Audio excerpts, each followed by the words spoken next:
नमस्कार साथियों, digital सर्जी YouTube channel की एक और वीडियो में आपका स्वागत है। साथियों, ये APAR भरने का तीसरा भाग है। पहले भाग में हमने अधिकारियों का चयन करना बताया तथा दूसरे भाग में हमने रिपोर्टिंग अधिकारी के रूप में कार्मिक द्वारा भेजी गई APAR में अधिकारियों के चयन को अप्रूव करना बताया तथा इस भाग में हम बताएंगे रिपोर्टिंग अधिकारी के अप्रूवल के बाद APAR में कार्मिक अपनी उपलब्धियों को, परीक्षा परिणाम को व संपत्ति आदि का विवरण किस प्रकार से भरें। तो चलिए स्टार्ट करते हैं। साथियों, इसके लिए हमें सबसे पहले स्टाफ लॉगिन ओपन करना होगा। स्टाफ लॉगिन के बाद इसमें ID और पासवर्ड डाल के लॉगिन करेंगे। जैसे ही हम लॉगिन पर क्लिक करते हैं, हमारे सामने कुछ इस प्रकार का इंटरफेस शो होता है। इसमें इस तरफ कुछ ऑप्शन दिए हुए हैं, होम, APAR, स्माइल आदि। हमें APAR पर क्लिक करना है। APAR पर क्लिक करने के बाद इसमें दो ऑप्शन दे रखे हैं, APAR डैशबोर्ड, APAR FAQ। हमें APAR डैशबोर्ड पर क्लिक करना है। इस पर क्लिक करते ही आपके सामने कुछ इस प्रकार से इंटरफेस खुलेगा, जिसमें पहला ऑप्शन है click to fill edit new APAR। APAR की शेष जानकारी भरने के लिए हमें click to fill edit new APAR इस पर क्लिक करना होगा। आप चाहे तो पेंडिंग APAR इस पर भी क्लिक करके आगे का फॉर्म भर सकते हैं। इस पर क्लिक करते हैं। इसके बाद आपके सामने कुछ इस प्रकार से स्क्रीन शो होगी, जिसमें सर्वप्रथम ऊपर कार्मिक की डिटेल दी हुई है। ये हमने अधिकारियों का चयन करते समय पूरी जानकारी पहले भरी थी, वही यहाँ शो हो रही है। यहाँ फिल एप्लीकेशन का एक बटन नजर आ रहा है, आपको इस पर क्लिक करना है। इस पर क्लिक करते ही आपके सामने इस प्रकार से इंटरफेस शो होगा, वार्षिक कार्य मूल्यांकन प्रतिवेदन 2020-21। साथियों, इसमें वे समस्त जानकारी भरनी है जो इस वर्ष से पहले हम ऑफलाइन भरा करते थे। सेम वही जानकारियां हमें हमारे इस एप्लीकेशन में भरनी है। Step first, application form. यहाँ आपके जो भी परिणामिक कार्य हैं, निर्धारित लक्ष्य हैं, उन लक्ष्यों पर आपने वास्तविक उपलब्धियाँ जो प्राप्त की हैं, उनका विवरण यहाँ आपको भरना है। कुछ इस प्रकार से आप भर सकते हैं। यदि इसमें कमी रहती है तो आप उपलब्धियों में कमी का कारण यहाँ भरना है, एवं आपका इस संबंध में कोई विशेष योगदान रहा है तो उसका उल्लेख भी आप यहाँ कर सकते हैं।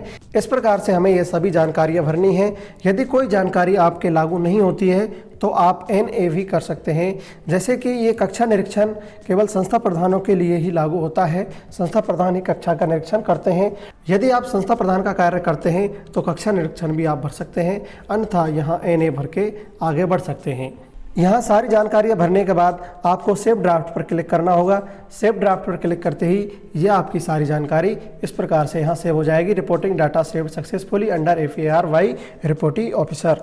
परीक्षा परिणाम वाले कॉलम में आपको कक्षा का चयन करना है। यहाँ से कक्षा 5, 8, 10, 12। यदि आप 5, 8, 10, 12 में से कोई भी क्लास पढ़ाते हों तो आपको इनमें से यहाँ चयन करना है। जैसे कि उदाहरण के लिए मैं कक्षा 12 पढ़ता हूँ। कक्षा 12 में मान लीजिए आप हिंदी कंपलसरी पढ़ाते हैं तो हिंदी कंपलसरी का चयन करें। यहाँ कक्षा 12 में कुल कितने विद्यार्थी थे, यहाँ उनका विवरण भरें। इनमें से कितने विद्यार्थी उत्तीर्ण हुए, यहाँ इनकी संख्या दें, एवं 60% या इससे अधिक अंक प्राप्त करने वालों की संख्या आपको यहाँ दर्ज करनी है। भर के और सेव बटन पर क्लिक करना है। सेव बटन पर क्लिक करते ही आपकी ये परिणाम की जो डिटेल है ये सेव हो जाएगी। यदि आपको ये लगती है कि गलत है तो आप ये जो डिलीट वाला जो ऑप्शन नज़र आ रहा है, आप इस पर क्लिक करके इस जानकारी को डिलीट करके दोबारा से भी भर सकते हैं। इसी प्रकार से यदि आप एक कक्षा के अलावा और दूसरी कक्षा पढ़ा रहे हैं तो इसी की जानकारी आप यहाँ भर सकते हैं। परीक्षा परिणाम भरने के बाद में आपको अन्य शैक्षिक उपलब्धियों का उल्लेख यहाँ भरना होगा। जो भी आपकी अन्य शैक्षिक उपलब्धि हैं उसकी डिटेल आप यहाँ भरें, और यदि कोई उपलब्धि आपकी नहीं है तो यहाँ NIL या NA भर के आप आगे बढ़ सकते हैं। इसी प्रकार प्रशिक्षण का प्रकार, आपके 1 जुलाई 2020 से 30 जून 2021 तक जो भी प्रशिक्षण हुए हैं उनका नाम, उनकी अवधि और उस प्रशिक्षण से आपने क्या उपलब्धि हासिल की है, आपको क्या फ़ायदा हुआ है, क्या लाभ हुआ है, उसका विवरण यहाँ भर सकते हैं। और भरने के बाद आप सेव बटन पर क्लिक करके प्रशिक्षण की जानकारी भी अपडेट कर सकते हैं। इसके बाद निरीक्षण, सभी निरीक्षण अधिकारियों के लिए ये ऑप्शन केवल निरीक्षण अधिकारियों के लिए ही है। बाकी जिनके ये लागू नहीं होता है आप इसे खाली छोड़ सकते हैं। इसके बाद में आता है प्रतिवेदित अधिकारी द्वारा किए गए विशेष कार्यों का संक्षिप्त विवरण। यदि आपके द्वारा कोई विशेष कार्य किया गया है इस सत्र के दौरान तो आप उसका विवरण इसमें भर सकते हैं। जैसे एक उदाहरण के लिए, जैसे आपने कोविड-19 में सहयोग किया है, वैक्सीनेशन में सहयोग किया है, पालनहार योजना है, पालनहार योजना के अलावा चिरंजीवी योजना है, इनके अलावा भी आपने जो भी कार्य किए हैं उनकी जानकारी आप यहाँ हिंदी अथवा इंग्लिश में भर सकते हैं। इसके बाद अगला ऑप्शन आता है वार्षिक स्वास्थ्य परीक्षण कराया है या नहीं।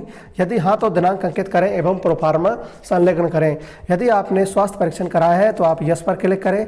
यस पर क्लिक करने के बाद में आपके सामने कुछ इस प्रकार से ऑप्शन शो हो जाएगा, जिसमें परीक्षण दिनांक आपको डालनी है, डेट डालनी है, आपने किस तारीख को अपना स्वास्थ्य परीक्षण कराया है, और परीक्षण का जो प्रोफार्मा है वो आपको यहाँ से चूज फाइल में सेलेक्ट करके अपलोड करना है। यदि आपने स्वास्थ्य परीक्षण नहीं कराया है तो आप नो पर ही रहने दें। इसके बाद आपका आता है स्थावर संपत्ति का विवरण। जो भी आपने आईपीआर भरा है या भरने वाले हैं, जो डिटेल संपत्ति की आपने उसमें भरी है वही संपत्ति की आपको डिटेल इसमें भरनी है 1 जनवरी 2021 के अनुसार।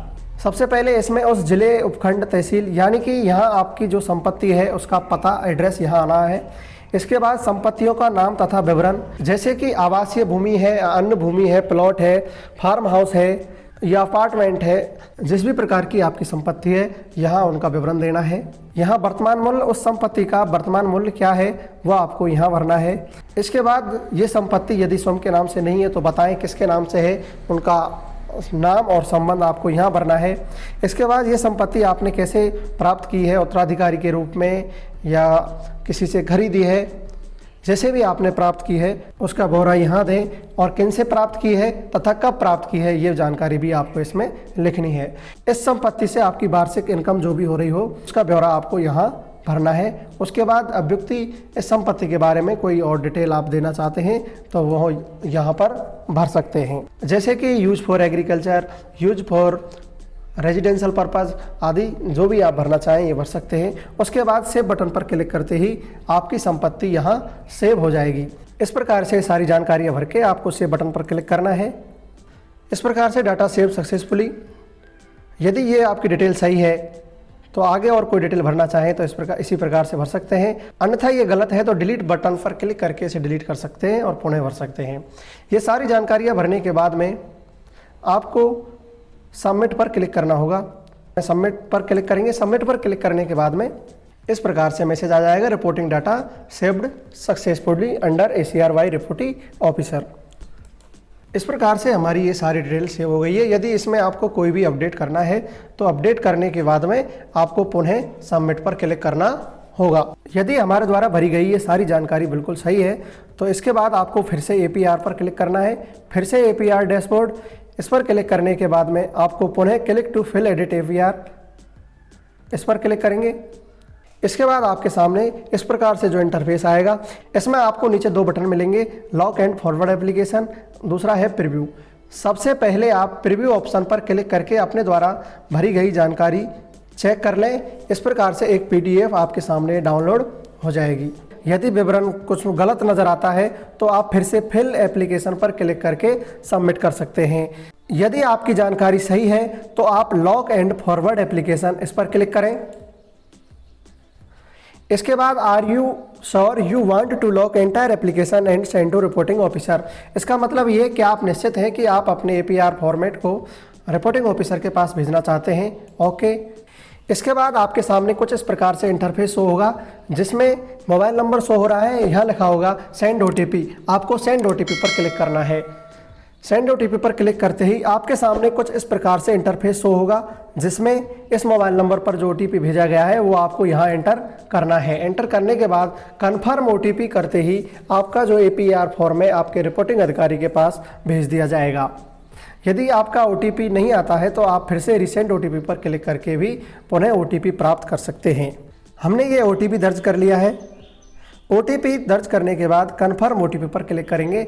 कन्फर्म OTP पर क्लिक करते ही हमारे सामने ये मैसेज शो होगा, ACR application finished by reporting officer successful. यहाँ पर कार्मिक स्तर का जो भी काम है वो कंप्लीट हो चुका है। आगे की कार्रवाई reporting officer, reviewing officer, accepting officer को ही करनी है। तो धन्यवाद साथियों। यदि इस वीडियो से संबंधित आपके कोई भी प्रश्न हो तो आप हमें कमेंट बॉक्स में कमेंट करके पूछ सकते हैं।